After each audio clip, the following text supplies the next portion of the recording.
You begin thinking about starting a business, and then reality sets in. You're part of a really busy family. You start thinking, when would I even have time to do this? Yeah, I've been there too. I mean, seriously, there's days I still think that. In this video, I'm going to help you figure out where your time actually is, realistically. And I'm going to give you some helpful ways to maximize that time that you do have. But first, if you're new here, hey there, I'm Heather. Around here, I like to keep business simple, real, and built to fit in your actual life.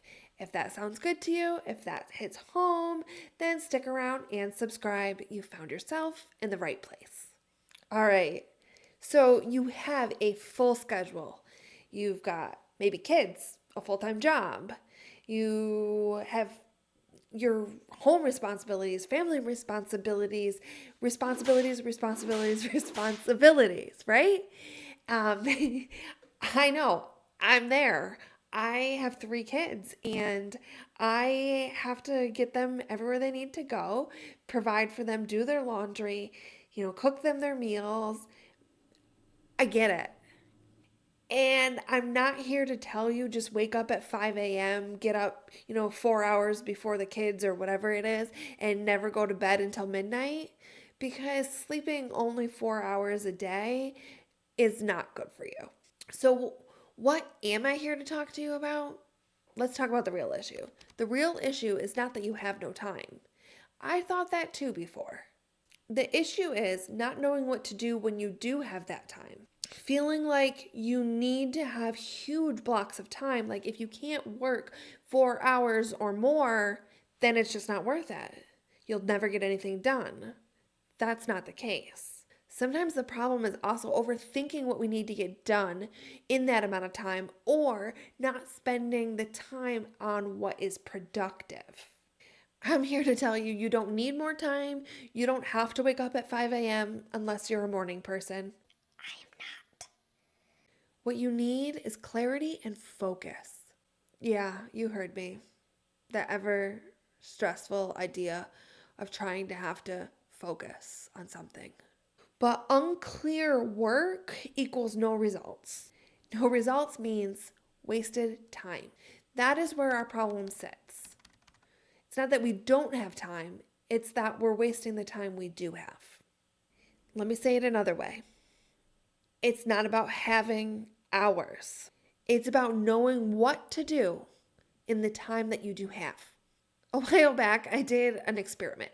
For 30 days, I could only work 2 hours a day, 5 days a week. Now, there was a tiny bit of a caveat to that because there were some days where I didn't have 2 hours. And what I did was I spread that 2 hours out on the other days. So maybe that 2 hours got split up and it was 2.5 hours, 4 days a week.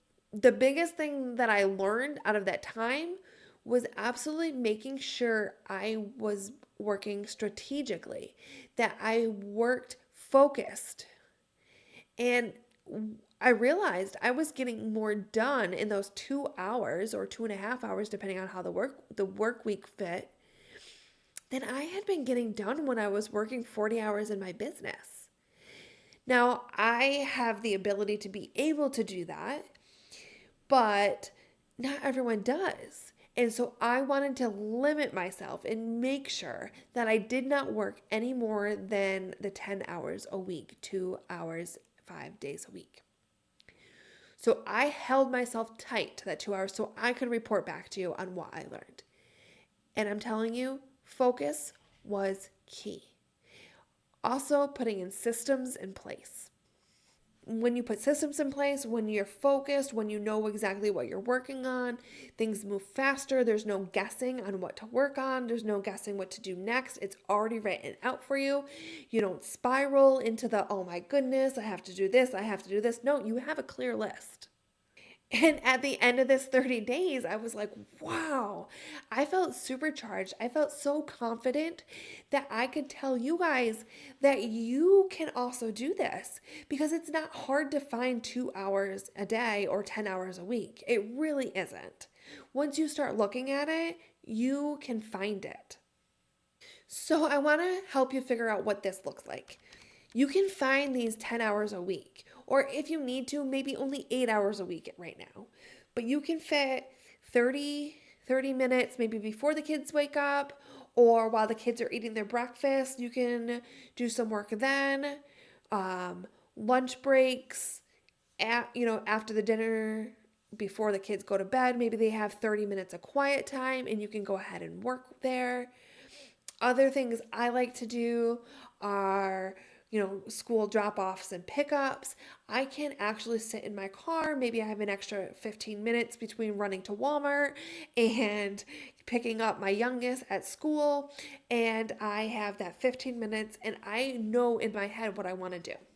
So maybe I'll pull out ChatGPT and I'll be like, hey, this is the video I'm working on. This is what I'm going to do. And I just take that 15 minutes in and I focus there in the car. I don't drive home and then drive back to the school because that's wasting my 15 minutes. I go straight from Walmart to sit in the parking lot so I can pick up my daughter from school and I am able to capture that 15 minutes. Also, something I like to do is my son plays baseball. I have to drive him a little over 20 minutes to the baseball field that he practices at. I do not turn around and go home because if I did, I would lose 20 minutes back home, 20 minutes back to the field again. There's 40 minutes. Sometimes it's actually closer to 45. So what do? Maybe I bring my laptop, a notebook, a book, something that I can do that is productive that will help me make progress in my business. I am telling you, there are pockets of time that you can use to focus in on your business throughout the day. You do not need 40 hours a week to start a business and to start making progress. You need clarity, you need focus, and you need to put some systems in place so that way you know what you're doing. So you're not starting over from scratch every time. If you start planning ahead, you can get that focus time. If this is starting to make finding time a little more doable, please give this video a like so I know to make more videos like this and YouTube knows that you like this kind of video. I want to make sure you understand you're starting a business. You are not planning your entire business all at once. You are taking steps. A little step here, a little step there, step by step. Ooh, baby. Yeah, that was New Kids on the Block. Small progress counts. Okay? So I'm going to tell you, I highly recommend keeping an ongoing task list. Do not start one for every single day. Do an ongoing task list, and that's where you can work to get your business set up.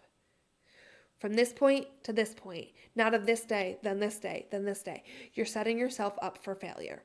Okay? So let's set it up in a system where we just go from one task to the next to the next. If you need to break down those tasks into micro tasks, go for it.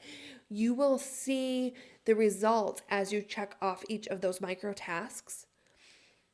You will start to see movement. And when you see movement, you feel more fueled to keep going.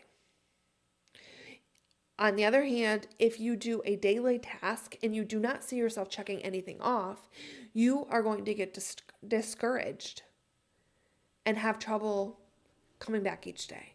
I am telling you, you can do this. Now you know you can find periods of time in your life. But now that you know that, there's another place that people get stuck.